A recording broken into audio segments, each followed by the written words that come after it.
maybe the most frustrating and soul-crushing loss in recent Broncos history, losing on Christmas Eve at home on Sunday night to a bad Patriots team, 26-23, and to pour salt on the wound.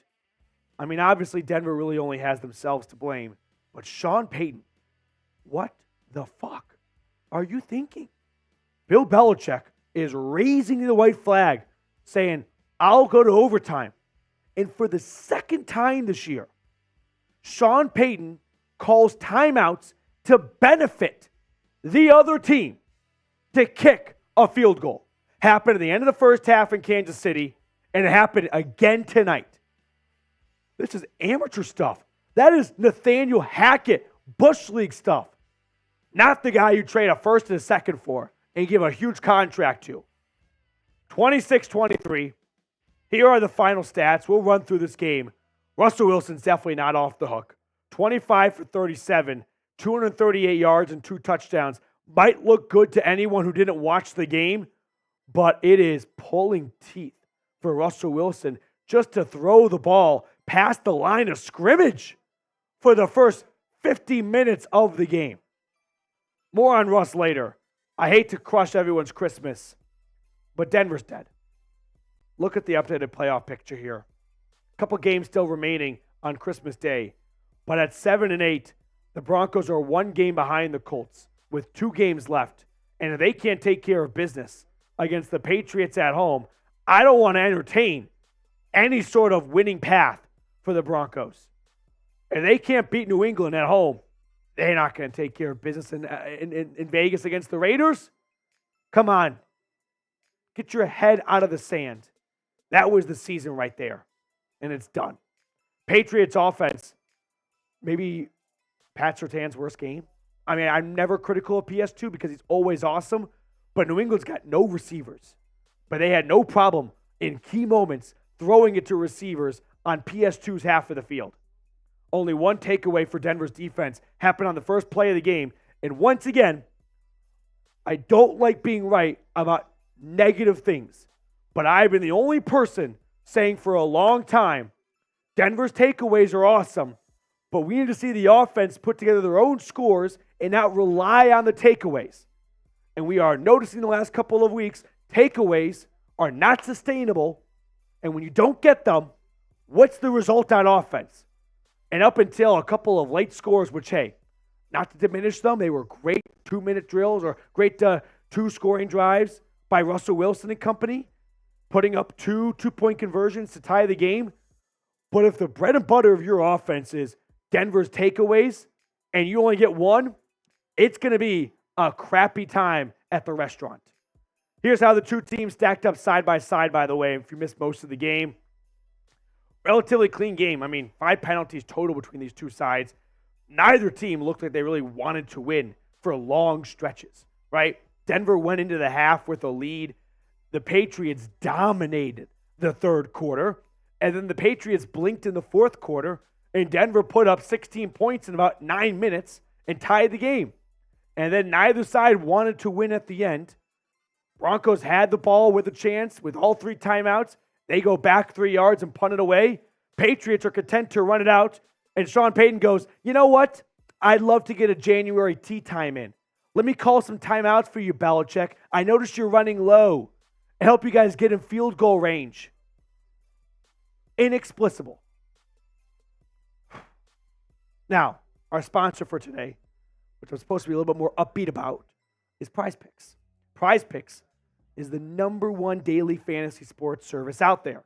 The way it works is you pick 2 to 6 players, pick more or less on their projected stats, and if you go perfect, you can win up to 25 times your money. Who wants to laugh at my selections for Sunday night? Took the more on Russell Wilson, 174.5 passing yards. That barely cleared until the end. Bailey Zappi, less than on his pass attempts. That did not happen. Took the more on Courtland Sutton, half a touchdown, which will lead me to my Courtland Sutton injury update in a moment. And then Jerry Jeudy, who only decided to play the fourth quarter today, 24.5 receiving yards. So go to prizepicks.com/CLNS and use code CLNS for a first-time deposit match up to $100. That link is in the comments and description of today's video. Prize Picks, daily fantasy sports made easy. Now, Courtland Sutton did suffer a head injury in the first quarter of that game. We did not see him return afterwards. Looking for an update from Sean Payton. Probably not going to get one. Nope, we just did. Courtland Sutton is officially in the concussion protocol, so we'll go from there. Russell Wilson. It's a high school offense. Like, there is either no faith in Russell Wilson to throw the ball just past the line of scrimmage, or Russell Wilson got neutered, and he does not trust himself to throw it downfield.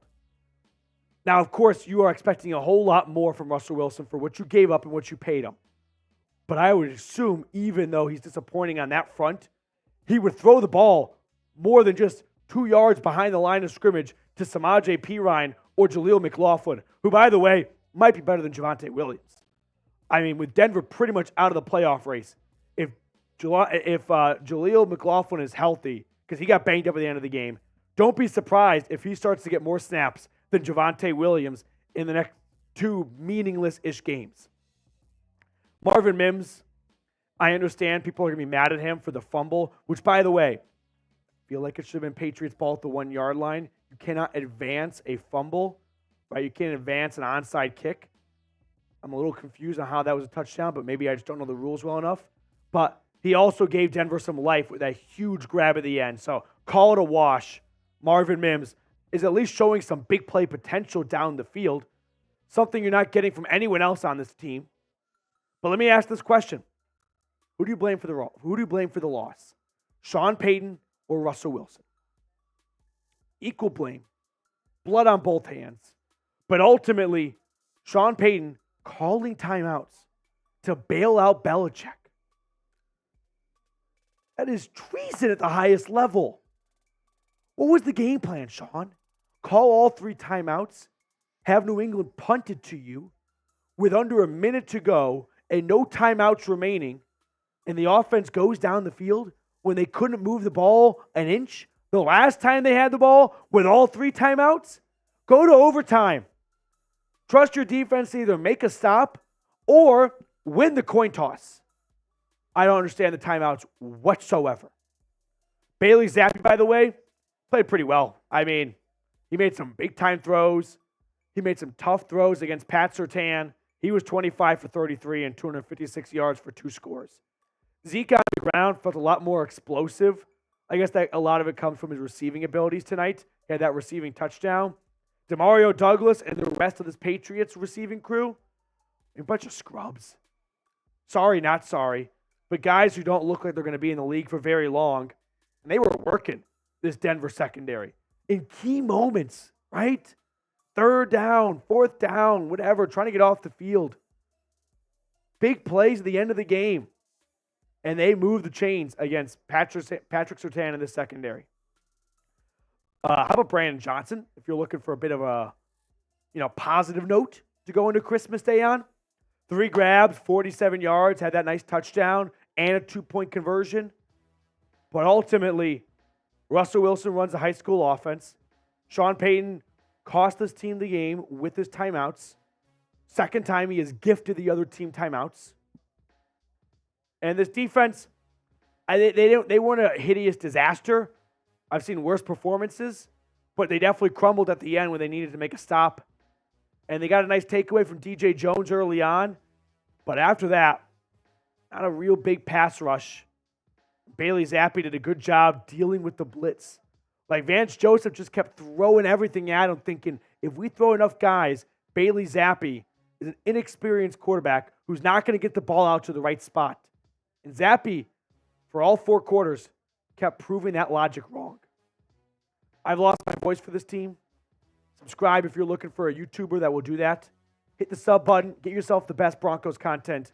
And we're going to keep it real with you guys all season long, all off season long. No sugarcoating here. So if you're looking for a Broncos YouTube channel that does not just try and cherry pick the good stats for you all, this is the channel for you.